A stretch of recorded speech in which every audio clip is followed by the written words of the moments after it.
የዛጉዌ ስርወ መንግስትና የአገው ላስታ ነገስታት ዘመነ መንግስት ታሪክ። የአክሱም መንግስት በተዳከመ ጊዜ የአክሱም የመጨረሻ ንጉስ በነበረው በአጼ ድልነአድ ጊዜ የራሱ የድልነአድ የጦር አበጋዝና እንደራሴ የነበረውና የላስታ ተወላጅ የሆነው መራ ተክለ ሃይማኖት የአጼ ድልነአድን ሴት ልጅ ሞሰበ ወርቅ የተባለችውን ይወዳታል። ንጉሱን አግባብቶና እሷንም አሳምኖ ያገባታል። ካገባት በኋላ ግን ይዟት ወደ ላስታ ሸሸ። እዚያም ሄዶ ጦሩን አደራጅቶ ተመልሶ ወደ አክሱም በመምጣት ድልነአድን ወግቶ ድል አደረገው። ተሸናፊው ንጉስም ስልጣኑን መቀማቱን ሲያረጋግጥ አባቱ ወደ ሸሸበት ወደ ሸዋ ሸሸ። ወዲያው መንግስቱን ሙሉ በሙሉ ወስዶ የመንግስት ቦታውን ወደ ላስታ አዛውሮ ራሱ መራ ተክለ ሃይማኖት ንጉሰ ነገስት ሆኖ የዛጉዌን ስርወ መንግስት መሰረተ። ንጉሰ ነገስት ለመሆን ደግሞ የግድ በጳጳስ እጅ መቀባት ያስፈልግ ነበርና መራ ተክለ ሃይማኖት ጳጳስ እንዲላክለት ለግብጽ ገዢ አመለከተ። ነገር ግን የተሰጠው ምላሽ ለአንድ ዘውድ ለማይገባው ጳጳስ አንልክም፣ ሊነግስና ጳጳስ ሊላክለት የሚገባው ከንጉስ ሰለሞን ዘር የሚወለደው ሸዋ ያለው ነው የሚል ምላሽ ማግኘቱን ሙሴ ኮንቲ ሮሲኒ ሲያረጋግጡ፣ በተለይ በዚህ በጳጳስ ጉዳይ የዛጉዌ መንግስታት ከፍተኛ ችግር በተለያየ ጊዜ ገጥሟቸው እንደነበር በየታሪኩ ውስጥ የምናገኘው ነው። የሆነ ሆኖ እንደምንም ተብሎ በተላከ ጳጳስ ተቀብቶ መራ ተክለ ሃይማኖት በላስታ ነገሰና ወተ ሀይጸት መንግስተ እስራኤል አበ ዛጓ ብሎ አወጀ። ስመ መንግስቱን ደግሞ ዛጉዌ አለው። ዛጉዌ የተባለበት ምክንያት እንደ ከፊሎቹ አጻጻፍ ዘአገው የአገው ወገን ማለት ነው። እንደ ግማሾቹ ደግሞ አጼ ድልነአድን ስላባረረ ዘአጉዌ የሚለውን የግዕዝ ቃል በአማርኛ ትርጉም ያባረረ ማለት ስለሆነ ነው ይላሉ። መራ ተክለ ሃይማኖት የአክሱምን መንግስት በመቀማቱ ገሚሱ ወገን እንዳይቃወመው ቀደም ብሎ ያሰበበት ይመስላል። ምክንያቱም የድልነአድን ልጅ ይዞ ሸሽቷልና። በተጨማሪም የላስታንና የአካባቢውን ህዝብ ቀደም ብሎ በአክሱሙ መንግስት ላይ ማመጹን ተረድቷልና የህዝቡን አጀንዳ አንስቶ መንግስቱን እንደቀማ በማመን አገዎች ተቀብለውታል። የተለመደውን የዘር ሐረግና የንጉሰ ነገስት ስልጣን ባለቤት መሆን ያለበት በቀጥታ ከሰለሞን ዘር የተመዘዘ ነው የሚለውን ነገርም ብዙዎች አምነውበት ስለኖሩ መንግስተ እስራኤል የሚለውን ቃል ያካተተው ይህንኑ ልምድ ያልጣሰ መሆኑን ለማመላከት እንደሆነ ይነገራል። ያም ሆነ ይሄ ግን የአገው ተወላጅ የዛጉዌ ስርወ መንግስትን መመስረታቸውን ነው የአገር ውስጥ ጸሐፍትም የውጭ ሀገር ጸሐፍትም የሚያረጋግጡት። እናም ባየነው መልኩ መራ ተክለ ሃይማኖት የዛጉዌን ስርወ መንግስት መስርቶ ለ13 ዓመታት ያህል ማለትም ከ912 እስከ 925 ዓመተ ምህረት ድረስ ገዝቶ ካለፈ በኋላ ተከታታይ የአገው ነገስታቶች በሱ እግር ስር እየተተኩ ነግሰዋል። ከ330 ዓመታት በላይ ስልጣኑን ይዘው ኢትዮጵያን ያስተዳደሩት የአገው ነገስታቶችም ከቀይ ባህር መለስ እስከ አባይ ወንዝ ባለው ክልል የሚገኙትን አጎራባች የኩናማ፣ የፈላሻ፣ አማራ፣ ጎጃምና አንጎት ማህበረሰቦችንና አካባቢዎችን ጠቅልለው ይገዙ ነበር። በስልጣናቸው ዘመንም በአክሱማውያኑ እግር ተተክተው ለኢትዮጵያ መንግስትና ህብረተሰብ ለእድገትና ለመስፋፋት ጠንካራ መሰረት ጥለዋል። ከቋጥኝ ድንጋይ አስፈልፍለው ያሰሯቸው አብያተ ክርስቲያናትና ገዳማት እንዲሁም መሰል የጥበብ ስራዎቻቸው ከዓለም ታላላቅ ባህላዊ ቅርሶች የሚመደቡና የአገው ነገስታት አስተዋጽኦ ማስረጃዎች ናቸው። የዛጉዌ ዘመነ መንግስት የነገስታት ዝርዝር የሚከተለውን የመሰለ ነው። መራ ተክለ ሃይማኖት፣ ተጠውድ፣ ጃን ስዩም፣ ግርማ ስዩም፣ መይራራ፣ አርቤ አንደኛ፣ ይምርሃነ ክርስቶስ፣ ቅዱስ አርቤ ሁለተኛ፣ ቅዱስ ላሊበላ፣ ቅዱስ ነአኩቶ ለአብ እንዲሁም ይትባረክ ናቸው። እነዚህ 11 ነገስታት በላስታ ዋግ የነገሱ ናቸው። ታሪካቸውም እንደሚከተለው ነው። መስራቹ መራ ተክለ ሃይማኖት መጀመሪያ የነገሰው ሲሆን ከእርሱ የተከተሉት ደግሞ ከአጼ ጠጠውድም እስከ አጼ ይትባረክ ድረስ ያሉት ናቸው። በመሆኑም ከአጼ ጠጠውድ እስከ አጼ ይምርሃነ ክርስቶስ የነበረውን ዘመነ መንግስት እንይ። ከ925 እስከ 1117 ዓመተ ምህረት በዛጉዌ ስርወ መንግስት ስር ከነገሱት የአገው ነገስታት ውስጥ ሰፋ ያለ ታሪካቸው ተጽፎ የሚገኘው የቅዱስ አርቤ፣ የላሊበላና የናኩቶ ለአብ ሲሆን ከአጼ ጠጠውድ እስከ አጼ ይምርሃነ ክርስቶስ ድረስ የተከታተሉት ነገስታት ግን ሰፊ ታሪካቸው ተጽፎ አይገኝም። ነገር ግን የእስክንድሪያን ሊቃነ ጳጳሳት ታሪክ ሙሴ ሬዲዮኖት የተባለው ጸሐፊ ሲጽፍ ብዙ ጊዜ ለኢትዮጵያ ጳጳስ ስለመላክ በሚያጠነጥነው የጽሑፍ ክፍል የኢትዮጵያን ነገስታት አብሮ እየጠቀሰ ስለሚያልፍ የዛጉዌን ነገስታት አንዳንድ ቦታ ላይ ያነሳቸዋል። ከእርሱና ከአገር ተወላጅ ጽሑፍ ተለቃቅሞ የሚገኘው ታሪክም የሚከተለው ነው። ንጉስ መራ ተክለ ሃይማኖት 13 ዓመት ገዝቶ ሲሞት ጠጠውድም የተባለው ተተካ። አጼ ጠጠውድም 40 ዓመት በቆየ የግዛት ዘመኑ በዮዲት ጉዲት ጊዜ የፈረሱትን አብያተ ክርስቲያናትና ገዳማት እንደገና እንዲሰሩ እንዲታደሱ አድርጓል። በእርሱ ዘመንም በግብጽ የሚገኙ ክርስቲያኖች ከአረቦች እየሸሹ ወደ ኢትዮጵያ መምጣታቸው ተጽፏል።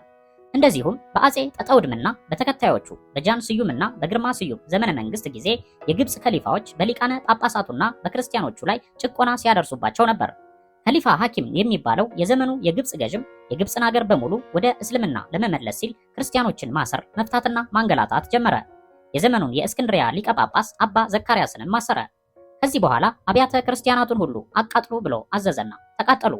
የግብፅ ክርስቲያኖችም ወደ ምስራቅ ወደ ቆስጠንጥንያ ሮም የክርስቲያን አገሮች እንዳይሸሹ የቆስጠንጥንያ ክርስቲያኖች ለክርስቶስ ሰውነታዊና መለኮታዊ ሁለት የተለያዩ ባህሪ አለ ብለው የሚያምኑ ስለሆኑና የእስክንድሪያዎቹ ደግሞ አንድ ባህሪ አለ ብለው ስለሚያምኑ በዚህም የቆየ ጸብ ስለነበራቸው ወደ ቆስጠንጥንያ ለመሸሽ አልቻሉም። ወደ ኑቢያ እንዳይሸሹ ደግሞ አረቦች በዚሁ ዘመን ኑቢያንም ይዘው ባለስልጣን ሆነውበታል። ስለዚህ የነበራቸው ብቸኛ አማራጭ እንደነርሱ በአንድ ባህሪ የሚያምንና ከአረቦች ተገዥነት ነፃ ሆኖ የሚገኘው የኢትዮጵያ መንግስት ብቻ ስለነበር የግብፅ ክርስቲያኖች እየሸሹ ወደ ኢትዮጵያ መጡ። ከመጡትም ውስጥ የቤተ ክህነቱ ሰዎች እንዳሉ ሆነው ልዩ ልዩ የእጅ ጥበብና ሙያ ያላቸው ይገኙባቸዋል። ስለዚህ እነዚህን ስደተኞች የኢትዮጵያ ሕዝብና ንጉሱም መኳንንቱም በጥሩ ሁኔታ ተቀብለው በሚችሉት ሙያ አሰማርተው ርስትና ቦታ ሰጥተው አስቀመጧቸው። ይህ ሁሉ ከሆነ በኋላ ከከሊፋ ሐኪም የተከተሉት የአረብ አገር ገዢዎች የኃይል አስተዳደራቸውን ለውጠው በክርስቲያኖቹ ላይ የጀመሩትን ጭቆና ቆሙ። በዚህ ጊዜ ከኢትዮጵያ መንግስት ጋር የተቋረጠው ግንኙነት፣ ንግዱም ሆነ ሌሎች ነገሮች እንደገና ቀጠሉ። በዚህ መካከል በአባ ክርስቶዶሉ የጵጵስና ዘመን ከ1039 እስከ 1069 ዓመተ ምህረት አብዱም የተባለ ሰው ሐሰተኛ ደብዳቤ ይዞ መጥቶ አባ ቄርሎስ ተብሎ በኢትዮጵያ ጳጳስ ሆነ። የዚህን ወሬ ቢዝር ባድር ኤል ገማድ የተባለው የአረቦች የወታደር አለቃ ሲሰማ ሊቀ ጳጳሱን ለምን እንዲህ አደረግ ብሎ ሲወቅሰውና ሲከራከሩ ሳሉ ክርስቶዶሉ ሞቶ አባ ቄርሎስ ተተካ። አባ ቄርሎስ ጵጵስናውን የተረከበው በ1070 ዓመተ ምህረት ነበር። በዚያን ጊዜ ቢዝር ባድል አልጋማል አባ ሳዊሮስ የሚባለውን ቀብቶ ወደ ኢትዮጵያ ለጵጵስና እንዲልኩ ሊቀ ጳጳሱን በልመናም በትእዛዝም መልክ አሳሰባቸው።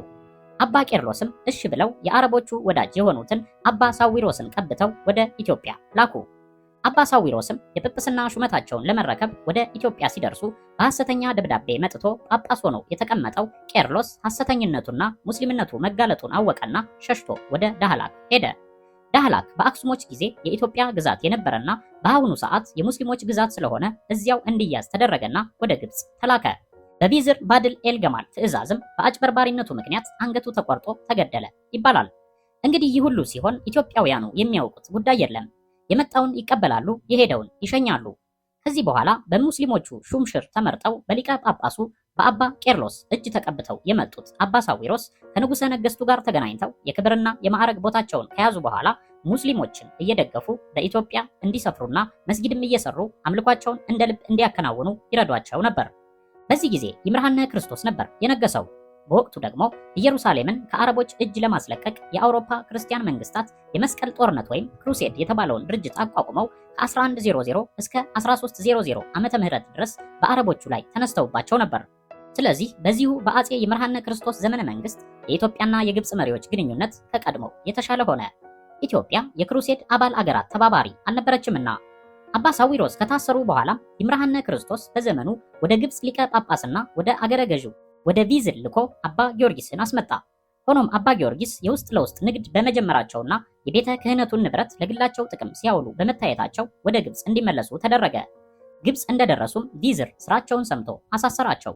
በመጨረሻ በይምርሃነ ክርስቶስ ዘመን ወደ ግብፅ የሚወርደው የአባይ ውሃ ስላነሰና በግብፅ የውሃ ችግር ስለተፈጠረ የኢትዮጵያ መንግስት ወደ ግብፅ እንዳይወርድ ገድቦት ነውና ሄደው ተነጋግረው ያስለቅቁልን ብሎ ቢዛር አፍዳል ሊቀ ጳጳሱን አባ ሚካኤል የተባሉትን ወደ ኢትዮጵያ እንደላካቸውና መጥተው ውሃውን ማስለቀቃቸው ተጽፏል።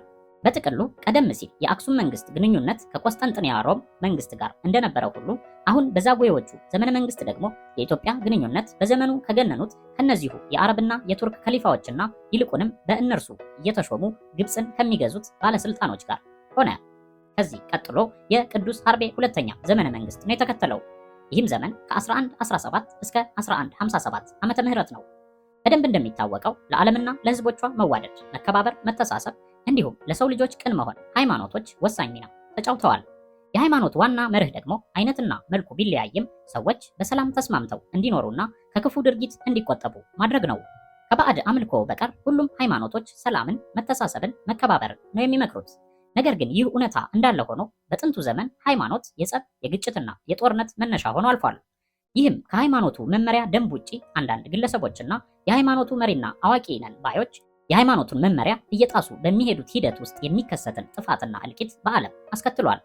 በአሁኑ ጊዜ ሰዎች ዘመናዊ አስተሳሰብ ባለቤቶች ናቸውና ይህ መሰሉ ክስተት ቀርቷል። ከዚህ ጉዳይ ጋር በተያያዘም ኢትዮጵያ የዓለም አንድ አካል እንደመሆኗ መጠን በሃይማኖት አማካኝነት የጥቅምም የጉዳትም ተቋዳሽ ሆናለች።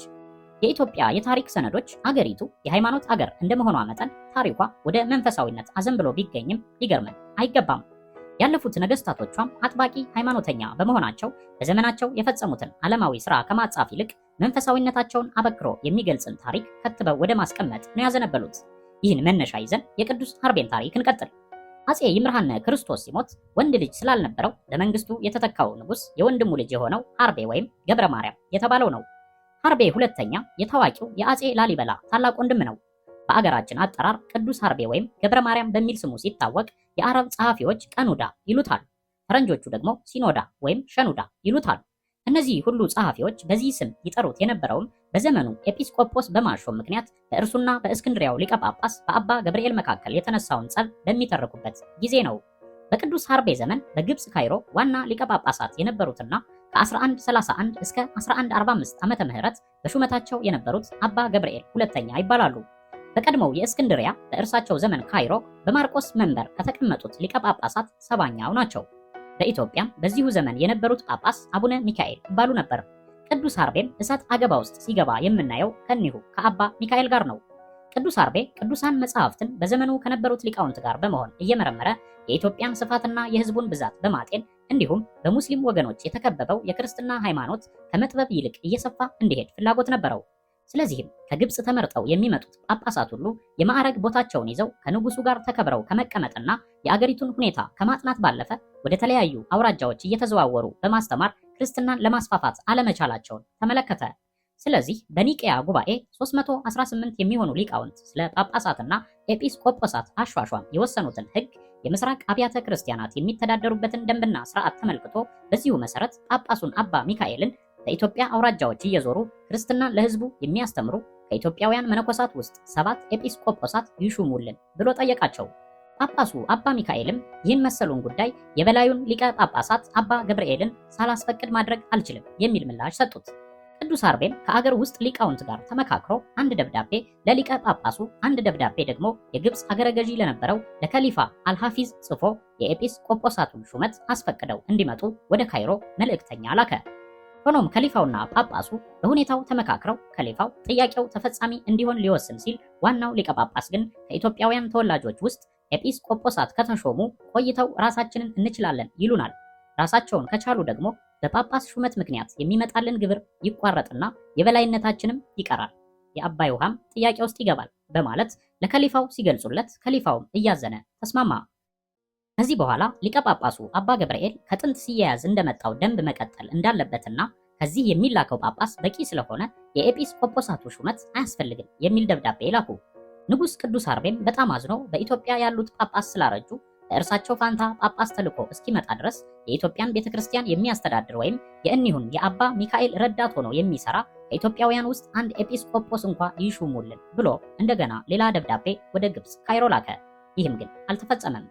ከዚህ በኋላ በጳጳሱ በአባ ሚካኤል በንጉሥ ቅዱስ ሀርቤና በሊቀ ጳጳሱ በአባ ገብርኤል መካከል የከረረ ጸብና ክርክር ተነሳ። በዚህም ምክንያት ቅዱስ ሀርቤን ገሚሱ የኢትዮጵያ ሕዝብ ከሊቀ ጳጳሱ ከአባ ገብርኤል ጋር የተጣላ እርጉም ንጉሥ በማለት ፈረጁት።